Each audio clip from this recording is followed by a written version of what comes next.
cuando vos ves quizás en los debates en el Congreso y ves que quizás algunos con más buenos modales, otros con otros modales, pero en realidad van al mismo sentido, a mantener lo que es ese status quo para, bueno, hagamos de cuenta que hacemos algo, pero en realidad estamos sosteniendo ese mismo tipo de sistema.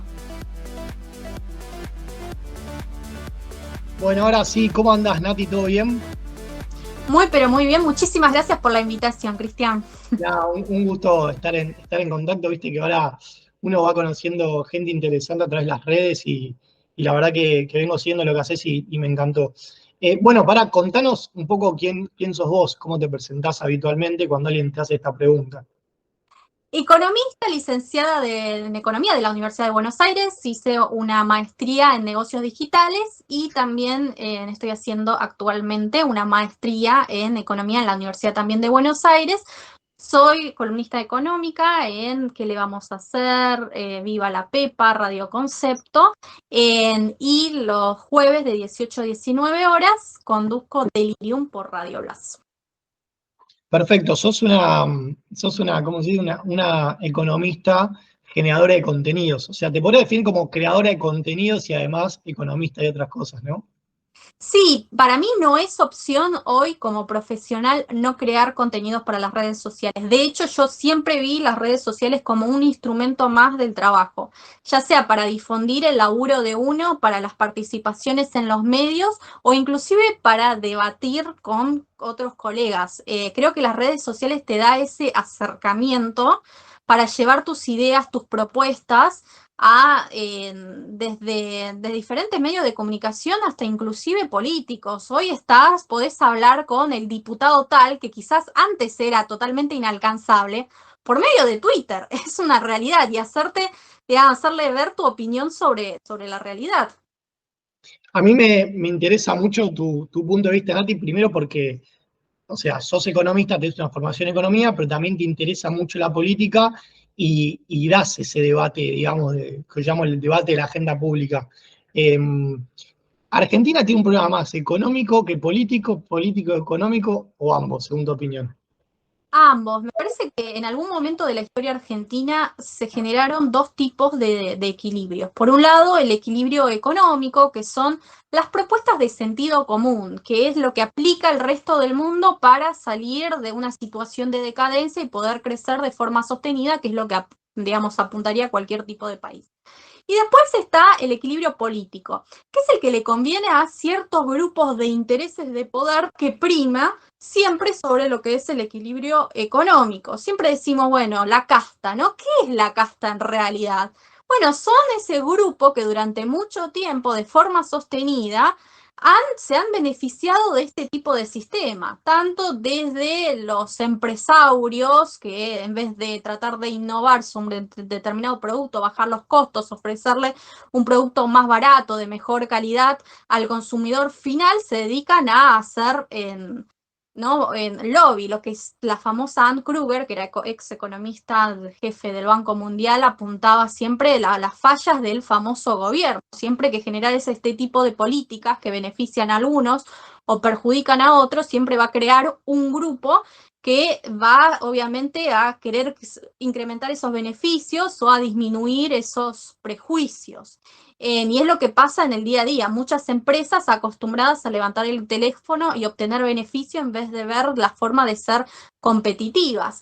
Después tenés claramente que, bueno, ya sea los medios de comunicación que viven de la pauta oficial, en algunos grupos que se benefician de tener a ciertas masas relacionadas a los planes sociales, etcétera, los políticos, los amigos de los políticos, los familiares, bueno, y todos aquellos que viven durante muchísimo tiempo en relación a lo que es el sector público y que jamás han innovado y jamás han laburado en lo que es el sector privado. Y toda esa gente es la que se opone a que la Argentina realmente crezca porque ellos se quedan sin el famoso curro, van a tener que laburar dentro del sector privado y no saben, digamos, obviamente que la libertad genera un miedo al riesgo, hacia la incertidumbre.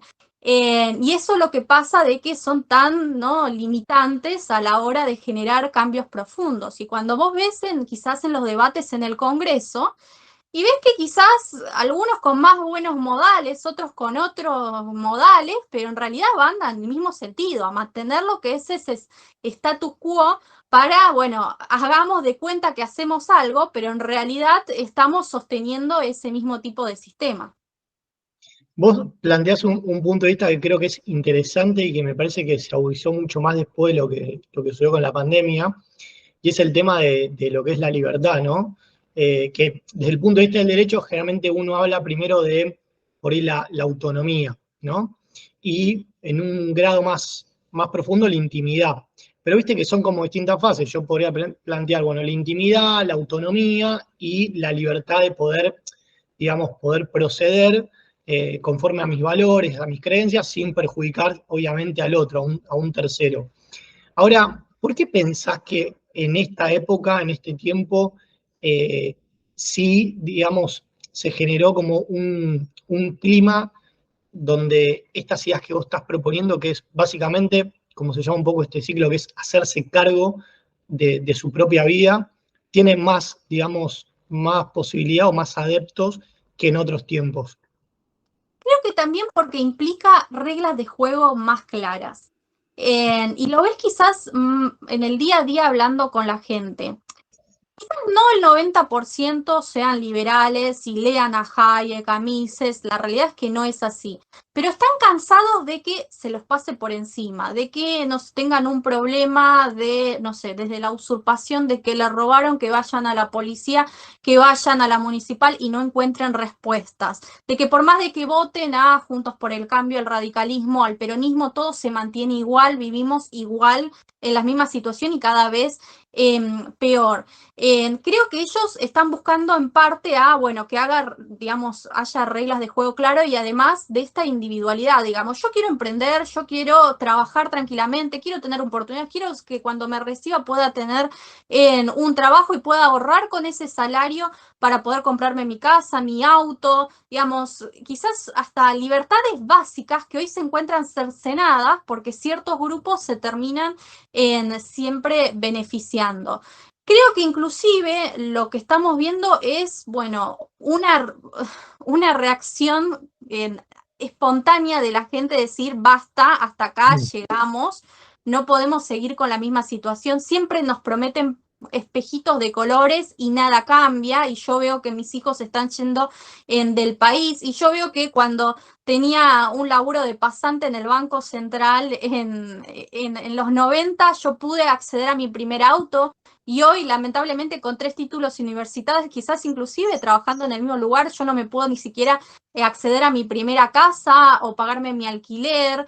Creo que es esa situación de, bueno, realmente queremos cambios profundos, no queremos que la situación se mantenga siempre en el mismo lado. No sé inclusive si no es hartazgo, porque de hecho podrían bien votar a lo que es del caño, a la izquierda, etcétera, esas visiones más de izquierda, ¿no?, más extremistas, pero votan a lo que es la libertad de las reformas y alguien que realmente cuando habla sabe de lo que dice, que te está proponiendo propuestas de fondo reales que ya se aplicaron en el resto del mundo, un real profesional. Y me parece que hoy la gente está valorando eso. Y de hecho, cada vez que, bueno, no lo voy a decir, Javier Milei sale en la televisión a hablar de propuestas, pero el rating se incrementa enormemente.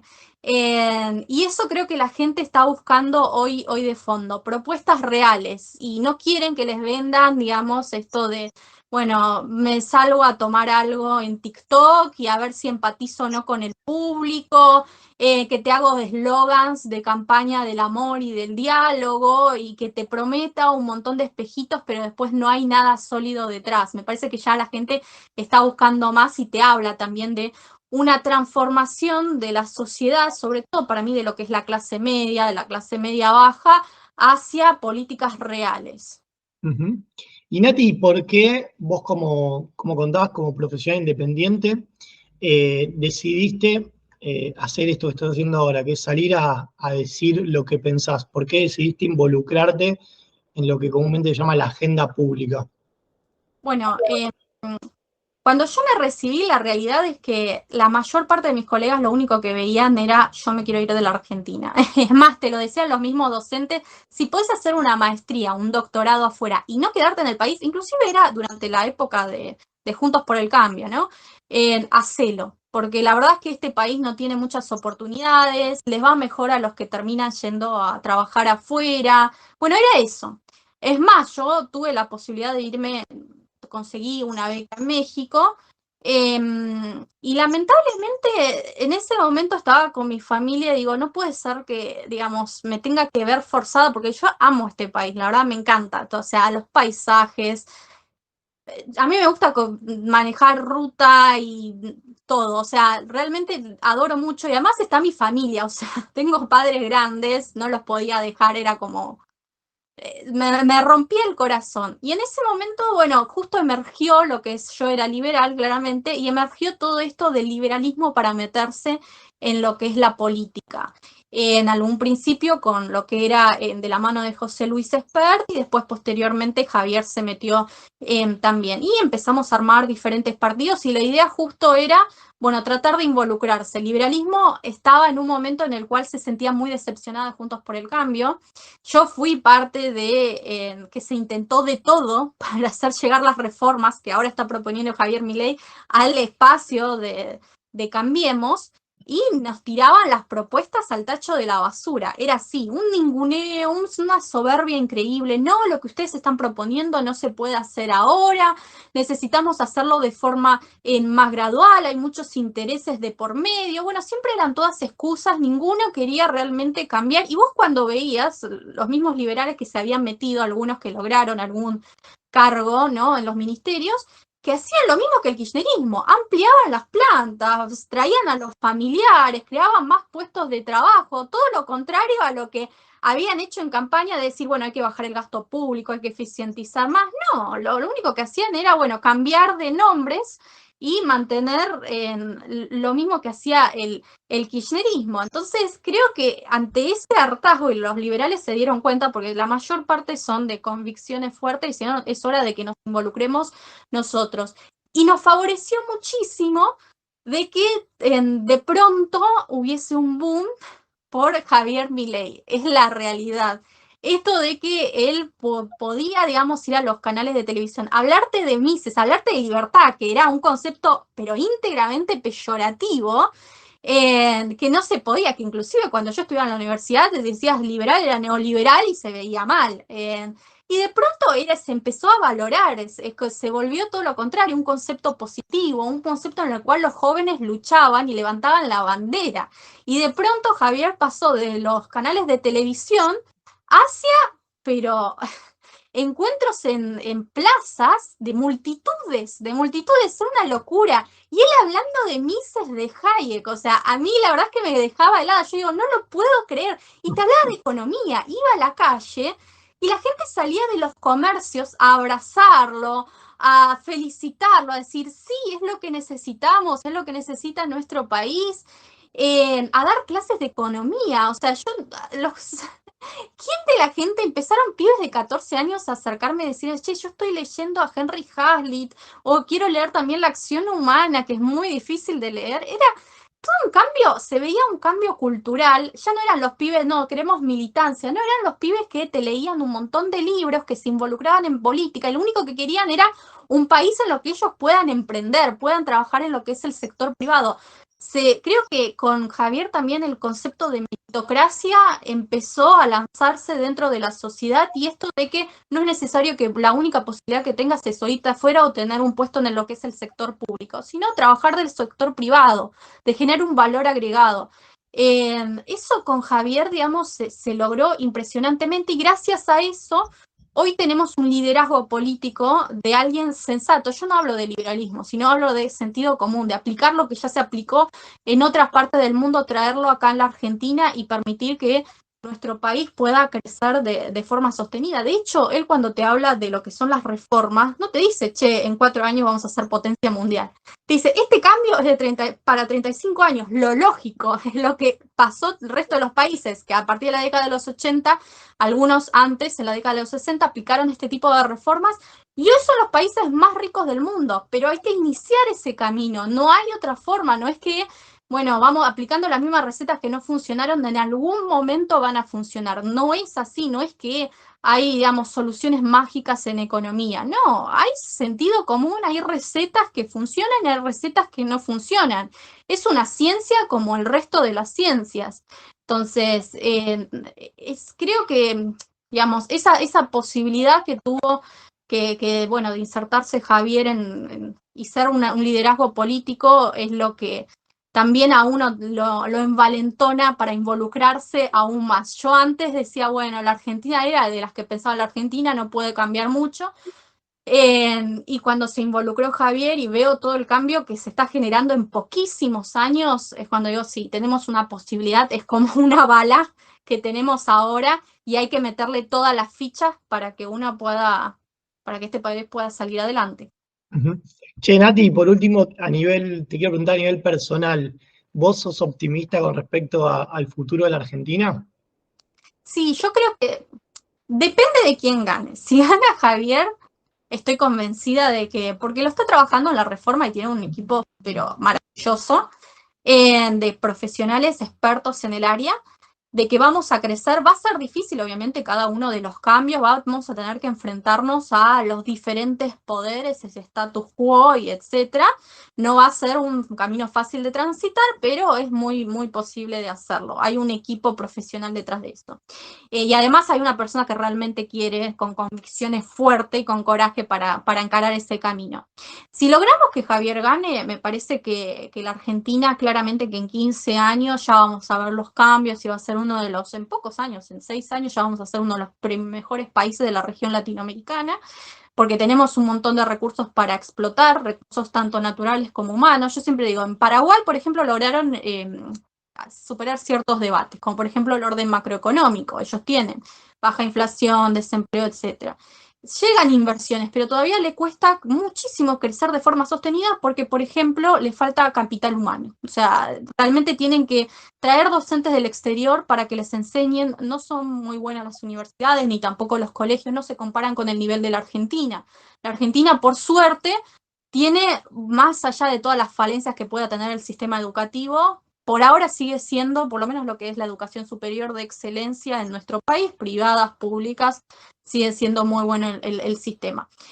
Así que lo podemos aprovechar a todos esos jóvenes que se van afuera y terminan triunfando afuera, los podemos absorber acá en lo que es el mercado laboral y crecer de forma sostenida durante muchísimo tiempo. Entonces, existe esa posibilidad y creo que la Argentina tiene muchísimas oportunidades para el futuro. Ahora, si no gana Javier, yo creo que nos vamos a ir definitivamente a una de las peores crisis de la historia en Argentina. Y creo que después de eso igualmente se van a ocurrir ciertos cambios porque no creo que haya mucho margen para seguir sosteniendo un país en este tipo de situaciones. O no vamos a un modelo socialista, de pobrista, ¿no? Y ser estilo México, ¿no? Quizás país con el narcotráfico, una gran villa miseria, o bueno, el hartazgo de la gente va a ser tal que van a exigir realmente un cambio desde abajo hacia arriba de forma total. Y ahí me parece que, por eso digo, mejor que los cambios sean por alguien experto, alguien que haya pensado en esto en amortiguadores, no tener que pasar por una crisis económica, que el cambio sea digamos, de forma forzosa y con todo el costo social que esto implica y que ya se ha visto en otras partes del mundo. Ojalá que sea los cambios de la forma menos costosa para la sociedad, porque ya lamentablemente venimos bastante vapuleados y todos somos víctimas de este tipo de sistemas. Nati, un gusto hablar con vos, bueno, nada, conocerte así a través de los medios virtuales y poder escuchar un poco tus ideas y por qué te involucras en lo público. Así que bueno, gracias por tu tiempo, Nati. Gracias a vos, Cristian. Un beso enorme. Chau, chau.